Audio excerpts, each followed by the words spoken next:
Michael Derby were out for long periods of the match against Brentford, but managed to get a draw. So it just shows the importance of being clinical with those chances that perhaps Stoke didn't take against Cardiff. How do you see the game going?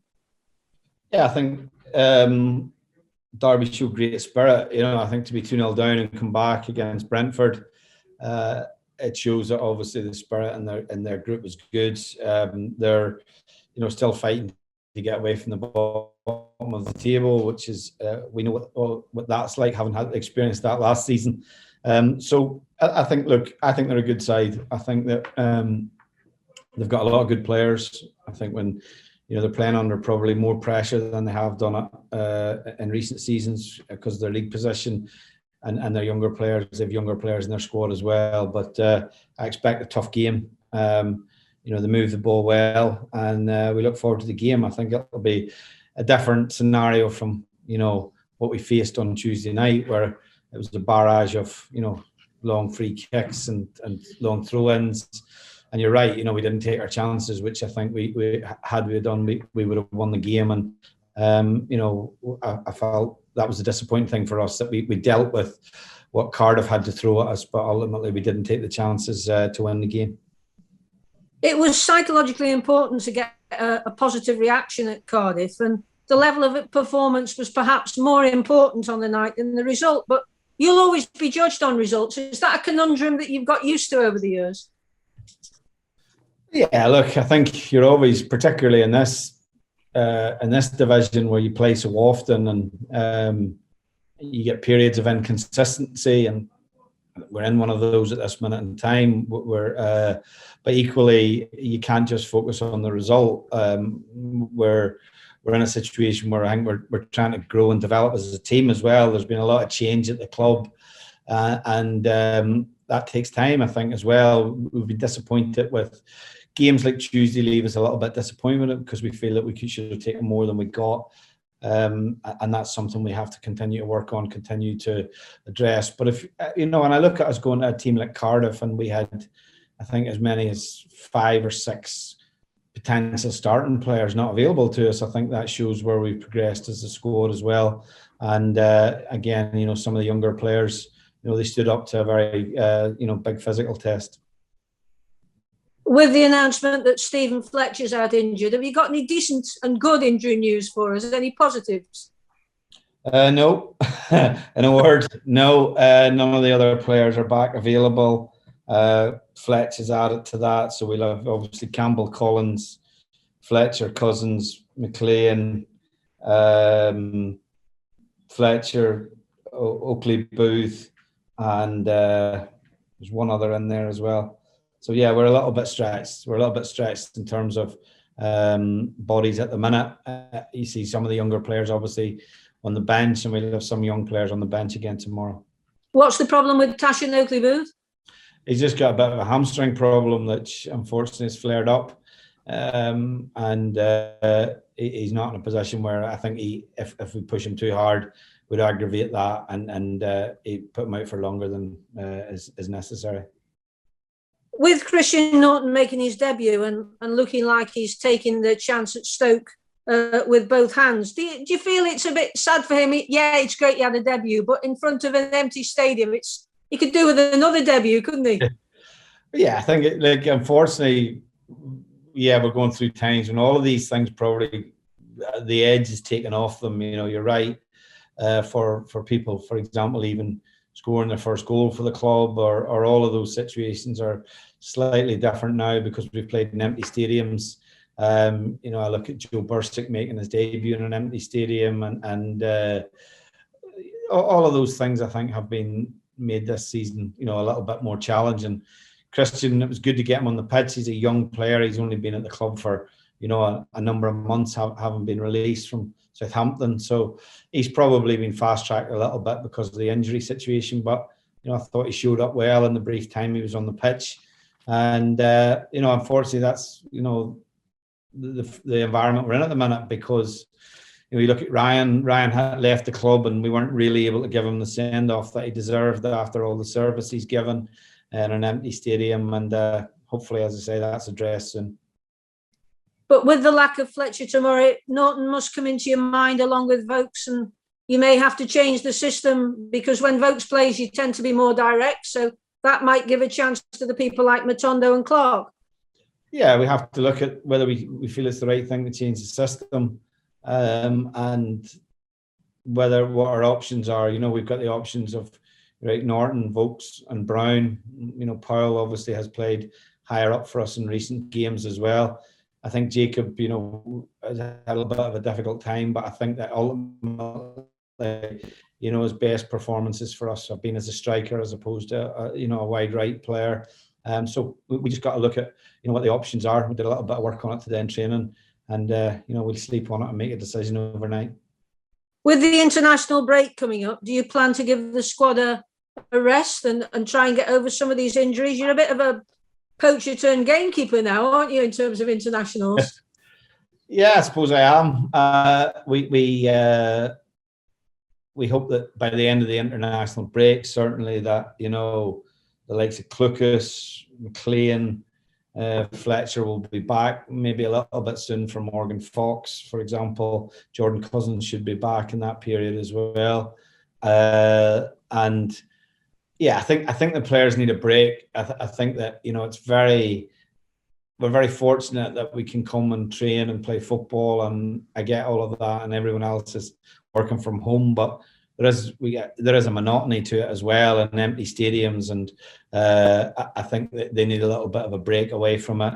We will do some training next week with some of the group, and we have a friendly penciled in for some of the younger players to be involved in. But equally, we've a number of players away on international duty, and we've some of the younger ones away on under 21 duty as well with England and also with Wales. So, as I say, our bodies will be light, but we'll do a bit of work and make sure that we're ready for the first game after the break. There are talks about people getting COVID injections playing international football, but aside from that, Michael, are you a bit concerned about the factor of the COVID and international games at the moment? Yeah, I think you've always got to be concerned about that. We had the situation previously when James came back. He had a positive test from his previous international, and subsequently then missed 3 or 4 games for us. That's the nature. I don't think that they're a much higher risk. I just think that, I know that all the international associations have put a lot of work in to make sure that the bubble they operate in is secure as possible. But these games have to be played. These are important games in March. They're World Cup qualifying games, and players want to go and represent their country. So we just have to accept that that's the way it's going to be. And finally, from me, you've said very often that there's no quick fix, that there's a long-term plan, and getting the identity that you want takes time. But with the uncertainty of the loan players that you've already got out, and the fact that COVID seems to have made the world of football a different place, how difficult do you think it will be next season, given that there's going to be less money about, to get players out, but more importantly, get players in that you want? Well, I think it'll be every bit as difficult as it has been in the previous 3 windows, to be honest. We've gotten that situation where, players that we brought to the club, either in the Premier League or in the Championship, they haven't really worked out for us in the majority. And as you rightly say, they're subsequently now playing on loan elsewhere, but they have contracts with the club, which means they'll return to the club in the summer. But for a number of those players, they've been away from the club, some as long as 2 years, some longer than that. So it's not like they can come back here and kickstart their career again, because the club moves on and the team moves on. So all of those things will be factors in trying to progress the team. It probably limits us, obviously, in the types of players we'll be able to bring to the club, and we'll not obviously spend the money that we've spent in subsequent years. And that's pretty much been the way the transfer window's been since I've been in. So it's not, I think we're well equipped for that. I think that, as a squad and a team, we've improved this season quite a bit. We were a little bit disappointed with some aspects of that, and we have to look to continue to improve and get some more key players in if we can. But it'll be a constant challenge, and it will be until we get through the period of, obviously, players' contracts run down and come to an end. And, at that point, we're probably in a better position to reset the bar. But in the meantime, we have to build a team and try and be as competitive as possible. Thank you, Michael. Good luck. Thank you. Hi, Michael. I suppose, Michael, I think I could be stand corrected on this, but I think you've 9 games left. So in terms of any realistic ambitions of probably gate crashing the playoffs, would you need 6 wins out of the last 9, realistically, if you were to try and sneak into that 6th spot? I think we need more than that, to be honest. I think to get into the playoffs, you're probably going to need 70 points plus. So, yeah, look, we said all along that our immediate aim was to make sure we were in the top half of the table. We've been in the top half of the table for the majority of the season, if not all of the season, and obviously try and get as close to the playoffs as possible. So what we want to do is try and win as many of the remaining 9 games as possible and see where that takes us. But as I say, we had realistic ambitions at the start of the season, but the most important thing is that we finish strongly and take that form and obviously take that forward into next season. The Championship has been difficult for this club. We finished, I think, 15th and 16th in the previous 2 years. So we've got a bit of work and a bit of progress to do before we can consider ourselves, equipped enough to think that we should finish in the top 6. So, Michael, in terms of what you're saying to me, this has really been a transition year for your team and players and management in terms of adapting to life in the Championship in order to make a push next year. I don't think it's been adapting because we've been in it 3 years. Unfortunately, if you know the background of the club, we invested quite heavily in the team in the first year, and we invested significantly after that. And unfortunately, it didn't get us to where we wanted to be. And now we're in a situation where we're addressing that situation, and we're addressing the situation we're in. I think there's probably every team outside the top 6 will claim they're in a transition period in the Championship. That's the nature of the league. And it is that type of league. I think clubs are always adapting to either being relegated or they're adapting to getting promoted. And there's always a reset because, clubs come down, and when you come down and after your 3rd year, you no longer have parachute payments from the Premier League. You have to adapt to that. You have to cut your cloth accordingly, and we're no different from any other club. So, yeah, I think if you want to call it a transition year, but certainly I look at it more as a continued improvement and looking to develop the club going forward, because what we want to be is a club that, first of all, can challenge to get promoted, and more importantly, that the strength of the club is there so that should we achieve that goal, that obviously we have the right structure then to make sure that we can stay in the level above. I suppose, Michael, about the game at the weekend, playing Derby County, I suppose we all know Wayne Rooney, a world-class sort of player in his time, in his career, but it's been a difficult old start for him taking on the Derby County job from Philip Cocu. And I suppose in terms of learning on his feet this year, I suppose he will have learned an awful lot from that transition into management. But do you see positive signs in that Derby County team that there's room for growth for Derby and for Wayne Rooney going forward? Of course, yeah. I think they've done a good job, him and his management team. They're all relatively young, but they've all played the game right at the highest level. They took on a difficult job because the club was in a difficult place in terms of their form and the number of points they had. And also they were dealing with, a change of ownership, which hasn't concluded yet. So that all of those are unsettling things to deal with. But, what I think I like about them is they've tried to keep as much as possible their identity while they're at that end of the table. They've tried to play the game the right way, as I would expect from Wayne would want his teams to play. And, I think they've made a lot of progress. It's difficult to get, when you're in the bottom of this league, it's a difficult league to get away from that situation. And, I think they've done well. They still need to, I'm sure they're still looking over their shoulder. We were very much like that last season as well. But going forward, I think, they've got a good management team there that I think will long-term be the right fit for Derby County. And lastly, from me, Michael, I was speaking to Queen's Park Rangers, Mark Warburton, during the week as well. And I'm just going to ask this sort of question to you to start to finish off. Is it really, you're sort of marooned in mid-table like Queen's Park Rangers at the moment? Is it very hard to find an incentive or motivation for the players to play out these sort of final 9 games, or some of them playing for their futures in terms of next year? Or how do you sort of motivate them when relegation is not an issue? And as you said, the playoffs are really a long shot. Well, you hit the nail on the head, really. They're all playing for the future, simple as that. And they do that every time they go on the pitch. I think that's what you have to generate in your club.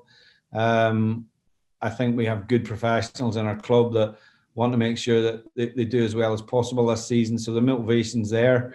I think we saw that certainly on Tuesday night. I think sometimes people read into a negative result that we had at Middlesbrough, for example, and put that down to motivation. I think if you watch the game closely, we dominated the game for 25 minutes and then lost a goal. And subsequently, we struggled a little bit to get back into the game despite having a lot of possession. So, yeah, look, motivation won't be a problem for the remaining 9 games. The players have high personal standards. And we've got people in our building like John Obi Mikel, Joe Allen, James Chester, Stephen Fletcher, just 4 players that, really good senior professionals that take real pride, and they'll make sure that as a team we're highly motivated in the final 9 games. Best of luck, Michael. Thank you. Thanks, Jim. George now, please. Michael, thanks for joining us. And obviously, starting point you've always said to us is a clean sheet. You got that against Cardiff, but that cutting edge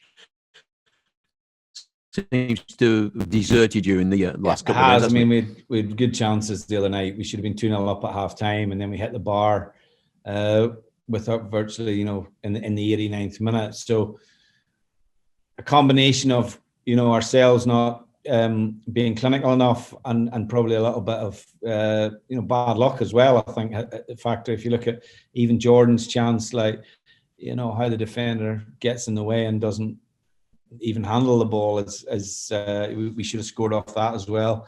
So, look, the most important thing for us is when we look at the season overall, we've had 17 clean sheets, which is extremely good. We want to make sure that we can get 20 as a little target that we have ourselves. Where we've been disappointed is it's 7 of those games, unfortunately, we've drawn 0-0, and we have to, that's probably been the difference why we're not closer to the playoffs than we could be. And it shows you the margins in this league, and so we've got to make sure that if we do keep clean sheets, rather, we have to make sure that we win more of those games than obviously some of the draws that we've had. Must be disappointing, though, to eradicate that. When you get in positions, you are creating, but the return you're getting is not what you require, is it? No, it's very frustrating. Look, we've if you look at us as a team, last season we picked, our highest goal scorer was a midfield player with 11. This season, I think Nick Powell's on 12 as our highest goal scorer, and possibly actually 11. And then, we've played Nick in a number of positions, really.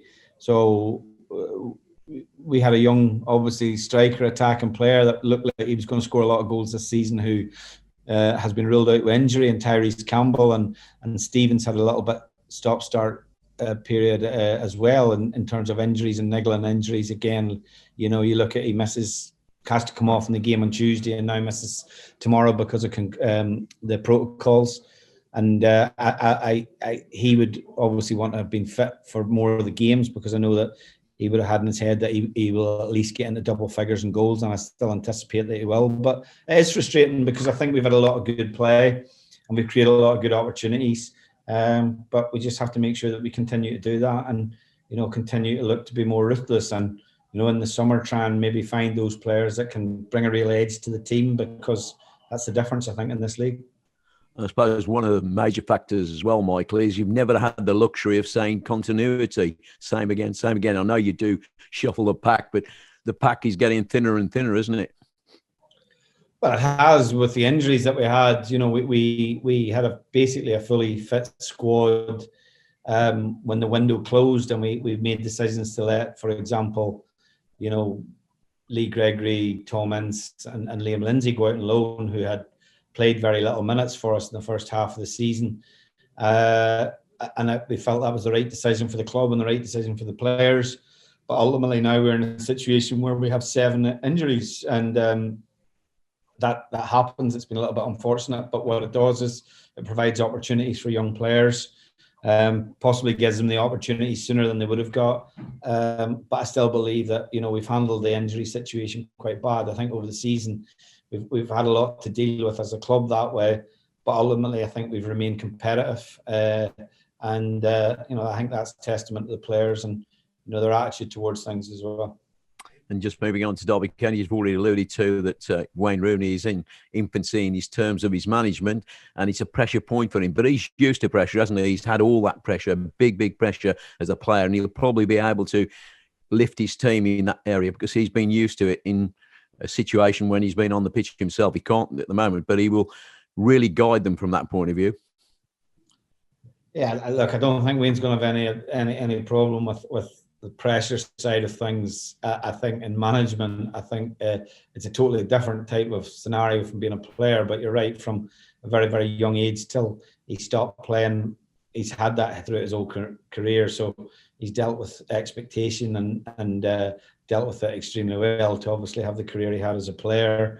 I think possibly when you get, you know, players of the calibre of Wayne, the biggest thing is not dealing with the pressure. It's probably frustration at times on how their team's playing, and that's maybe the more the more frustrating thing for a player of his calibre. But you know, as I said, look, I think he's done a very good job in the time that he's been in there, and you know, we expect a tough game tomorrow. Thanks for joining us, Michael. All the best tomorrow. Thank you. Just Dave, and then we'll go on to the writers, please.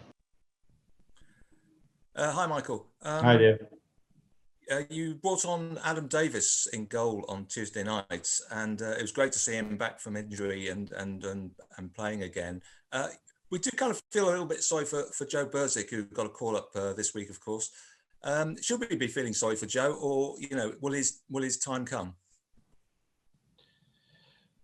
Sorry for Joe in what respect? That he didn't get the opportunity to play, or why Adam Davis got the opportunity to play? Well, yeah, he just seems to have disappeared off the top 2 spots, goalkeeping spots. Well, not particularly. I don't think that's been the case, to be honest. We have 3 goalkeepers.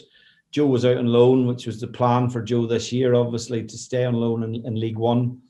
That plan changed because both our senior goalkeepers get injured. And Joe came back and did very well in the period that he was in.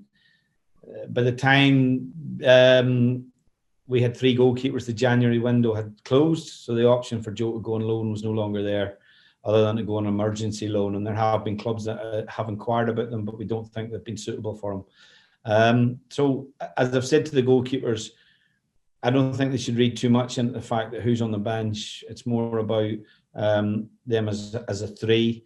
I felt Adam deserved the chance to start because he'd been very unlucky in the period to lose his place through injury, and Angus took the opportunity, and then Joe took the opportunity. So Joe's a young goalkeeper with a lot to look forward to and a lot ahead of him. He's obviously part of the England under-21 squad, which is a big boost for him, and he has to push to try and make sure that he gets the opportunity to push to be the number 1 here between now and the end of the season, and obviously going forward into the start of next season as well.